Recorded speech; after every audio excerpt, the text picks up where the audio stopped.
माता रानी के सभी भक्तों को जय श्री माता रानी, जय माँ योग माया। आज आपको हम एक विशिष्ट जानकारी लेकर आए हैं।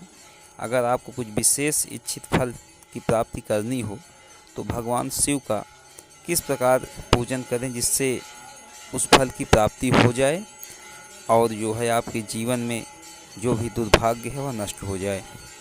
तो आज कुछ विशेष वस्तुएं हैं जिनका 1 लाख की संख्या में भगवान शिव के शिवलिंग पर अर्पण करने पर कुछ विशेष इच्छाओं की प्राप्ति होती है। तो उस विषय पर आज जानकारी देंगे आप सबको हम।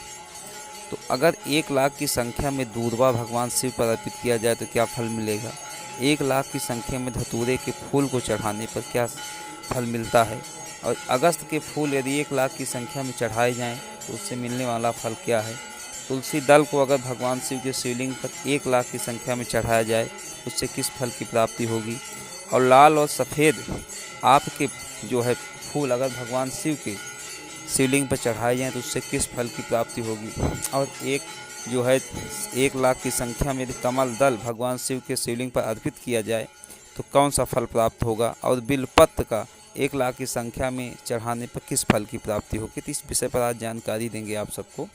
तो वीडियो में अंत तक बने रहिएगा जिससे आपको जानकारी पूर्ण मिले। अगर किसी की आयु कम है, अल्पायु है, तो वह अपने आयु में वृद्धि करना चाहता है तो वह भगवान शिव की दूब के आगे की अग्र भाग को 1 लाख की संख्या में एकत्रित करे यत्नपूर्वक, और भगवान शिव की दूर्वा से अगर पूजन करता है, 1 लाख की संख्या दूर्वा अर्पित करता है भगवान शिव के शिवलिंग पर, तो उसको आयु की प्राप्ति होगी और उसकी आयु में वृद्धि हो जाएगी। अगर वह अल्पायु है तो दीर्घजीवी जीवन जिएगा। अगर किसी को पुत्र की कामना है और उसके पुत्र नहीं है, कोई संतान भी नहीं है, अगर पुत्री भी है, अगर पुत्र की विशेष कामना है तब भी इस प्रयोग को कर सकता है।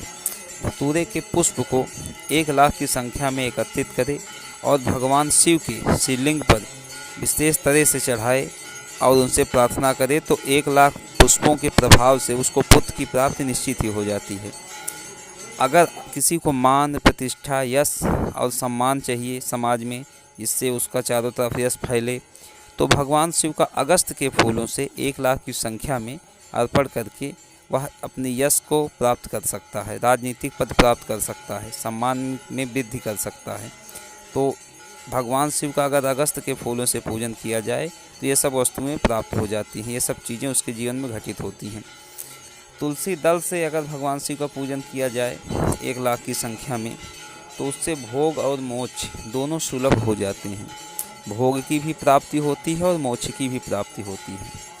और अगर लाल और सफ़ेद आपके जो है पुष्प चढ़ाए जाएं भगवान शिव को तो उससे जो है भोग और मोक्ष दोनों उससे भी सुलभ हो जाता है। उससे भी जो तुलसी दल से मिलने वाला फल है वही फल जो है सफ़ेद और लाल आपके पुष्प जिससे चढ़ाने से मिलता है।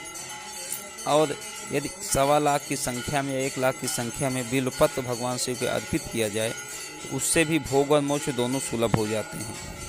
अगर किसी को लक्ष्मी की प्राप्ति है, जन्मों की दरिद्रता है, तो वह भगवान शिव को 1 लाख की संख्या में कमल अर्पित करे उनके शिवलिंग पर तो उसको महान लक्ष्मी की प्राप्ति होती है, उसके जन्मों की दरिद्रता खत्म हो जाती है।